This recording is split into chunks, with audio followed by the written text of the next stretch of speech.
Good morning. Can you believe the vote is still open? You know, we made history today. This is the longest vote held open in the history of Congress, just because they don't have the votes for their bill today. We're moments away from voting on a 2,145-page bill. Advanced in the dead of night, finalized a few hours ago, and not one person in this body has read it. Only 10% of Americans say they know what is in this bill, according to a CBS poll. But I bet that percentage is even smaller on the Democratic conference.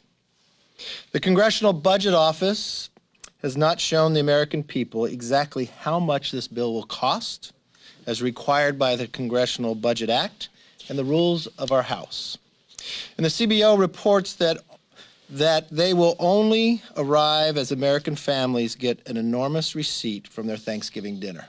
There will not be a CBO score until Thanksgiving.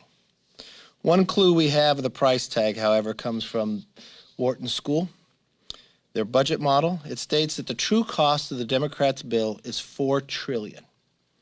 That's twice as high as Democrats have advertised, or even 4 times, because the president says it costs nothing. Are members of Congress even aware of this estimate? While Democrats' reconciliation plan has no transparency, Tuesday's results show an important truth. Voters from Virginia to Texas to Seattle to Minneapolis to New Jersey sent a mandate to their elected officials. Stop catering to the progressive left and work on solutions that will improve the lives of your constituents. Even the New York Times editorial board agrees. Elements of the reconciliation plan are part of a sharp leftward push in the party. The New York Times agrees. You got thousands to millions of voters who just gave you a very clear message. And where are the Democrats today? Breaking their own rules, setting new records of just keeping votes open, and trying to intimidate and bully members to vote for something. Why? So Speaker Pelosi can get on her jet and go to Europe for the 3rd time in 3 months? They really should be working on fixing our supply chain crisis, but the Democratic policies will create even more disruptions by shipping more of our businesses overseas. It appears congressional Democrats want to do everything possible to continue to make things worse. The vote today is rushed and irresponsible. It just continues to raise the question of a speaker. Is she more concerned of just being a lame duck, getting on her farewell tour, or working for the American public? You know, it's been said many times that shame me once, shame on you. Shame me twice, shame on me. In 2009, the Democrats got this exact same message from Virginia and New Jersey voters. And 4 days later, Nancy Pelosi did the exact same thing.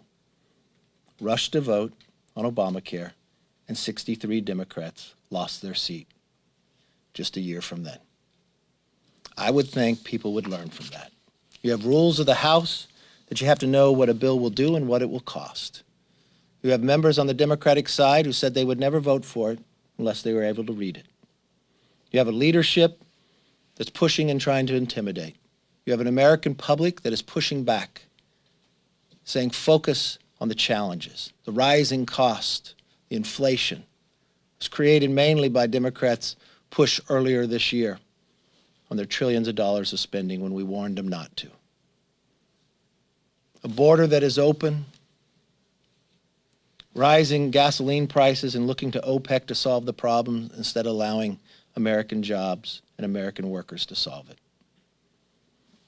And all today, they want to rush through a bill that will cost $4 trillion and bring more harm and damage to the problems they've already created. With that, let's open it up for questions. Yes, ma'am. 2 quick questions. The first, kind of short term, this motion to adjourn, will you keep bringing that to the floor? And then long term, if this bill does pass the House, the Senate, And if you do take back control, will you try to repeal any parts of it? Well, we would try to repeal anything that's damaging to the American public. Anything that would incentivize American manufacturing go to another country. Anything that would harm the workers of America, that would make them lose their job. Anything that would harm the supply chain, that would allow China to become stronger and America to become weaker. There's so many problems within this bill. I do not believe, even if it passed the House today, that it could pass the Senate. So we'll have to wait and see. Yes. For Catholics and other believers out there, the Hyde Amendment still does not remain in the bill. Your reaction to that? You know, for 50 years, Republicans and Democrats agreed that was the law of the land. Regardless of how you felt about abortion, you shouldn't spend taxpayers' money, hardworking taxpayer money, on funding an abortion. What a tremendous shift that this Democratic Party has become. More of a socialist wing it shows in their policies, and that's exactly one. I would be shocked if the number of Democrats who have always defended the Hyde Amendment, even the president himself, now to change their position really makes you wonder. Yes, ma'am. I'm not asking you about Trump. But will it be difficult for Republicans to campaign next year and for messaging against free preschool, child care assistance, elder care? Is it going to be more difficult for Republicans after this bill passes? Well, I never imagined anything's free. It has to be paid for. And what's interesting to me in the Democrats' plan for child care, they're saying the child care worker has to have a college degree. They're going to create, just like they did in the supply chain problem, you're going to have fewer child care opportunities out there. It was interesting when they asked Congressman Cartwright about this yesterday on television. He said, "Oh, I didn't read that part of the bill." It goes to the fundamental question here. Why would they push something through without even having a score on their own rules? I don't think it'll be hard for Republicans to campaign against this bill at all. The damage that is done, we warned them earlier when they took the majority not to take the path they were doing, and lo and behold, what's happened a year later. We have inflation like we haven't seen in years. We have a border that is no longer secure, where people on the terrorist watch list are being caught coming across this border. We've got prices of gasoline that haven't been this high since the last time Biden was in office. And his only answer is he can't solve it quickly, but he looks to OPEC. He shuts down American pipelines but allow Putin to have his own pipeline, which now he's playing politics with, and bringing his armies to the border of Ukraine. Would he ever do that if he questioned the strength of America? You have China now questioning, where they're openly talking about in the reports I read yesterday in the paper, of maybe taking an island or two that Taiwan controls. You have America in doubt in this process, all because of the policies of the Democrats taking the majority. You've just had an election this week. It wasn't just about Virginia, New Jersey, Minneapolis, Seattle, Texas, a seat that Biden won by 13 points that's 73% Hispanic and a Republican just carried. It is no doubt Republicans will have no problem campaigning, but they won't be campaigning alone. Independents and Democrats will join with them in changing the direction of this nation, just like they did last Tuesday. Yes. Just curious, how many House Republicans will be able to campaign on the fact that they voted for the bipartisan infrastructure bill? I think it'd be very difficult for a Republican to campaign on that because it's viewed as one bill. It's what the Democrats are doing. If they bring it up today, they bring it up as one bill. Yes, sir. Thanks, Mr. Leader. You talked about lessons learned from the most recent races. Would you counsel some of your fellow Republicans in tough races to follow the Youngkin model of trying to keep the former president at a distance in maybe swing districts? And would you also counsel the former president that may be a good idea for him to distance in some of those competitive races? I don't see how the president distanced himself. He endorsed Youngkin in the primary. He did a telephone town hall for him to get the vote out, and we found that the vote got out big. You know, Democrat turnout was pretty close to the same. The Republican turnout is what was larger. I give a lot of credit to the campaign Youngkin ran. You know what he ran on? Policies. In the closing days, you know what he talked about? Making the DMV work. He talked about parents having a say in their kids' education. It was a great contrast to what the Democrats are doing. So it was a party more united and adding more people to it.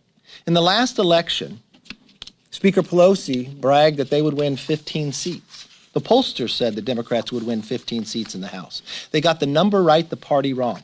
For the first time since 1994, not one Republican incumbent lost.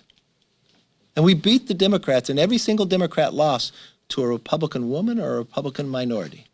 We did that with President Trump on the ticket and with the help of President Trump. Just as new governor Glenn Youngkin will fight and help Republicans win the majority, so will President Trump.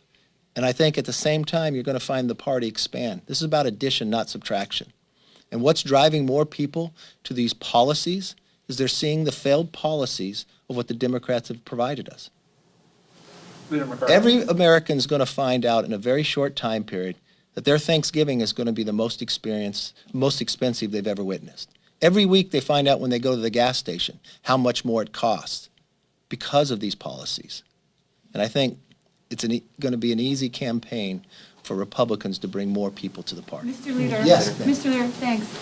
I'm wondering what you make of the idea in the current Democratic draft of a parole system for some undocumented immigrants, where there would not be a path to citizenship, but there could be a 5-year or whatever year parole. Is that a solution you would consider, given obviously there'd be a lot of discussion about the details? Why would you ever do an immigration bill in reconciliation when you know the Senate parliamentarian told you it's not?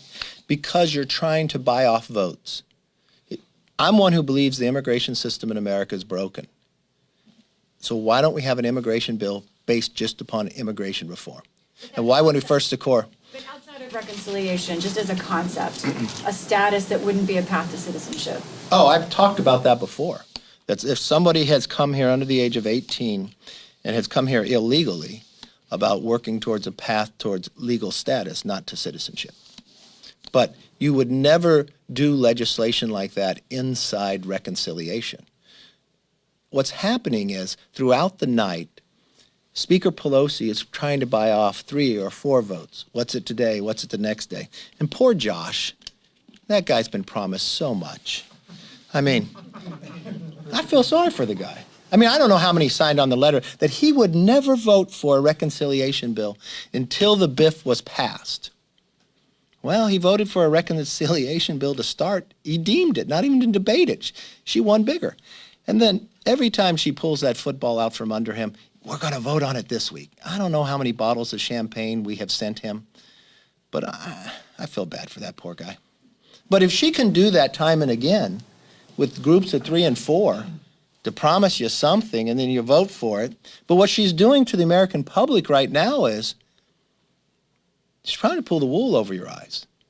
The rules of the House is the Congressional Budget Office has to tell you how much it costs. This is going to be the largest bill in the history of America, largest tax increase, largest funding. And she wants to ram it through simply because she wants to go to her 3rd trip to Europe in 3 months for her farewell tour. I don't know how many more countries she can hit. And not allow the American public to even know what's in this bill, let alone those who vote for it? Why does she think she can do it? Because she did it the last time they lost the majority. Yes, sir. Mr. Leader, you talked about high inflation, high gas prices, and I did fill my tank up this morning, and gas was a little bit higher, but I wanted to ask you about... A little bit higher than what, last week? Higher than last year. Okay, Yeah. higher than last year. How much did you spend? It was $3.46, I believe. Come to California. You know what you spend out there? You're almost $5 a gallon. My question is, what did you make of this morning's unemployment numbers, the job numbers? More than 500,000 jobs created in the month of October. Is that a good sign for the Biden economy? That's great for America. Well, to the Bidens, I don't know. They've been utilizing their poor job numbers to say why they need Build Back Better. So if this was the case today, why would you need the bill? Yes, ma'am. Paid family leave, I know that's something Ivanka Trump has advocated for, some Republicans have been supportive of. If it does get stripped out of the Build Back Better framework, is that something that Republicans would be willing to negotiate as a standalone? Look, I think the very first thing that has to happen is reconciliation has to fail. What Republicans want to be able to do is make sure people can have daycare and have it in a manner that it works well. You look at the child tax credit, Republicans did put it within their bill. But one thing that the Democrats do fundamentally different, and this is what's harmed a lot, just like when they would take unemployment that Republicans support, but then they would add another $15 an hour beyond what your state did to encourage people to stay home, not go back to work. In their plan, they take away the work requirement. In their plan, they expand it where 90% of all Americans actually can attain it. So you can get a check every single day.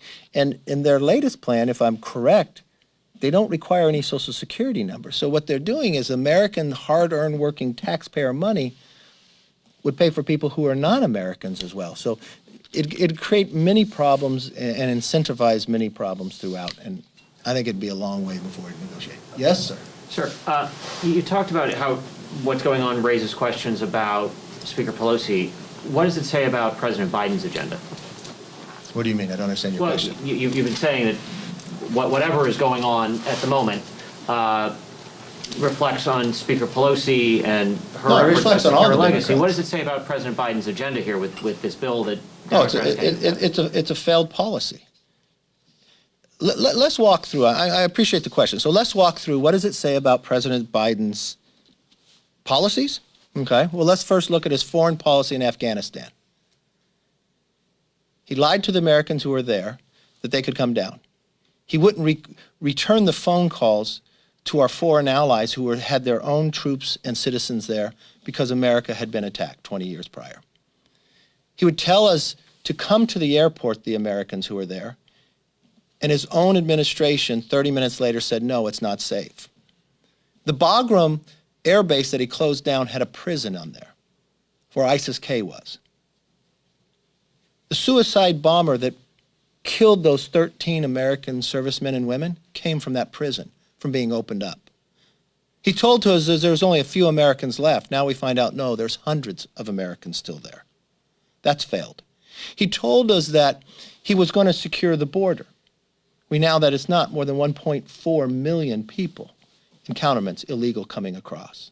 He told us when the public finally was able to see the hundreds of people sitting underneath a highway that he was going to send them back. We found that he lied to the American in the dead of night, would ship people around the country. Not one of them being tested for COVID in a time that he's asking the rest of Americans. He says in his policies as well that if you're here and you're illegally, that you cannot, law enforcement cannot come and arrest you in certain places inside America. But Americans can still be arrested in those places. He told us that Americans cannot have a pipeline that would produce 1 million jobs and environmentally sound to be able to move our gas and our oil in a more environmentally friendly way down to be produced in Texas. He lied to and broke a treaty with Canada, and it also hurt Mexico within our region, but it hurt American jobs. But he allowed Putin to produce a new pipeline inside Europe, which Putin is now using it for the exact same reason, to have influence inside Europe and building troops along the Ukraine border. He now asks, as gasoline prices rise to a level they haven't in 7 years, that he writes a letter to OPEC to produce more, but tells the producers in America they can't because he shuts them off of federal land. When parents come before the school board meetings, because with COVID, they can now see on Zoom what's being taught in their schools, and they want to know what's being taught to their children, he asked the Attorney General to go and investigate the parents. Every element of his philosophy and policy has been a failure. And it's not my opinion. It's the opinion of the millions of people who just voted last Tuesday to send him a very clear message. But Nancy Pelosi and President Biden are tied together because 2 times he's come down to these chambers and asked people to vote for those failed policies. He has his members who work for him in the administration down here trying to influence. He has his administration, his cabinet members calling, trying to influence Democrats to vote for it, even though they don't have a score on what it costs or what it would do to this country. So yes, I have a long opinion, but it's not just my opinion. And it's not just in America, it's around the world. So we're trying to change the course. We're trying to build back that America could actually have jobs in America and not put a tax code that punishes people. You know, if they are successful in this, just their global minimal tax will make it more competitive to move your business overseas. When we were able to change the tax code last time, you had no inversions. You had people moving their businesses from overseas here. I remember I was in a school one day and I was talking about the competitiveness of America and how it's been more competitive by other countries when we were trying to do our tax code. And this one student raised his hand and he said, "How did America fall behind?" And I asked him if he played any sports and he said he was a swimmer. I said, well, let me give you an analogy based upon swimming. Picture America after World War II and we're at a swim meet competing with every other country. We jump in the pool, not only do we win, we dry off before second and third arrives. Well, when the next year comes, we think a lot of countries got damaged more than we did during World War II, so we should probably raise the taxes on America or provide greater foreign aid, put a weight belt on about 5 pounds. And every year we add another weight belt. To pretty soon, we got a 50-pound weight belt on. And you know what? We no longer win. And the rest of the world looks around and says, why don't you swim like you used to? What we really have to do is remove the weight belt. But the reconciliation is bigger than a 50-pound weight belt. Not only will it make us not win, it'll make us sink. It will enhance other countries' ability to be more competitive than America. So I have strong opinions about his policies. Yes. Leader McCarthy, if Democrats pass the Build Back Better bill, it will continue those monthly child tax credit payments through next year, but then it would expire at the end of next year. And so what would be your position then? Would you want to continue it with changes or let it expire? Well, the great thing about in Congress is we have to make decisions about everything, not a little silo point. We don't have all the money in the world. We'd have to look at it, prioritize what we would spend our money best on for the future. It just goes to show with your question is exactly what the Wharton School was saying, that the president is not telling the truth, that this bill does cost. It costs $4 trillion. There's a reason why they want to run the bill through without having a Congressional Budget Office tell you how much it costs. There are gimmicks behind this. It's even why the New York Times criticizes it as well. It's really interesting. From the New York Times to the Wharton School to the millions of people have voted, you would think as though that they would wake up and chart a new course. Yes. Let it expire then? I said, it's not before us today. We're not in the majority, but that's a good hypothetical and good try. From a colleague, Mr. Leader, House Republicans are sponsoring a bill that would limit the DOJ's ability to make these settlement payments to families that have been separated at the border. Does Congress have the authority to prevent the Department of Justice from making these payouts? And what do you make of President Biden saying that's not going to happen? Okay, the first question is, yes, we have a bill up. Yes, I co-sponsored it. And yes, Congress has the right and authority to do that. Secondly, what do I think of the president saying that's not going to happen, but then his White House walk it back the very next day and say, yes, he's supportive of it? It just goes to show to the earlier question. Many times President Biden tells us one thing that doesn't seem to be truthful with his own administration taking action for another. The only thing that will happen if that is the case, it'll give greater incentive to more ability of people coming across here illegally. It'll do a greater incentive to Americans to question what is going on in this administration. And one of my biggest fears, and I brought this point to you many times, and I think you should ask this question because they're not providing the information anymore. Why would 2 people on the terrorist watch list from Yemen, and you cover from California, why would they come in illegally from Mexico to California on different days? Who are they talking to? What do they have planned, and why are they here?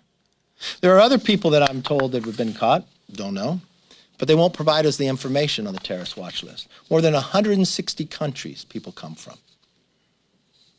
You just had the mishap in Afghanistan. We had more than 5,000 prisoners of some of the worst people get out. We've watched what their actions have been just in a few days where they killed 13 American men and women soldiers. My question is, if you keep a border unsecure, you're making America unsecure. Yes, ma'am. Republicans just filed another motion to adjourn just now. Is that going to keep going on? Republicans will use every tool in our toolbox to try to save America, to try to stop the reconciliation bill. So there'll be many things we do. Yes, ma'am. Let me say a quick one. Some of your members and many Democrats are planning to go to Scotland for the climate summit. I'm wondering where you are right now on the idea of the kind of central idea of that summit, which is about keeping temperature increased to 1.5 degrees or less on the planet. Do you think that's the correct goal? And how do you think that can be achieved if so? Well, the one thing I know, I'm not a scientist, but the one thing I know, you're never going to reach there if you don't have China and Russia there as well, and you allow them to continue to produce. So I think hydrocarbons are going to be here for quite some time. You've got to have a bridge across. I think natural gas is very clean. I think what President Biden's doing about raising the price in America, make us pay more but still buy it from somewhere else. I think American has the ability, especially when it comes to natural gas. American natural gas is 42% cleaner than Russian natural gas. But all the actions this president is taking, I don't think helps us environmentally. If you watched in the last decade, we lowered our CO2 emissions. And we did it at the same time becoming energy independent. And what else we did was actually lower the cost in America for our consumers. There's a better way to do it through technology and through science than what they're currently doing. All they're doing is causing pain to Americans and making China stronger and allowing China to pollute. Last question. With regard to the child care in the reconciliation bill, some of the people say that it's an attack on religious liberty because federal funds cannot be used to fund, for a parent to fund their child to go to a religious school. Your reaction on that? That's wrong. It's just like inside the BIF that they won't allow religious entities to utilize the money as well. It just seems like it's an assault on religion time and again, just from removing the Hyde Amendment, something that people have been able to be a part of. The administration has a lot of things wrong with them. This is one of the tops. Thank you all very much. Thanks, sir.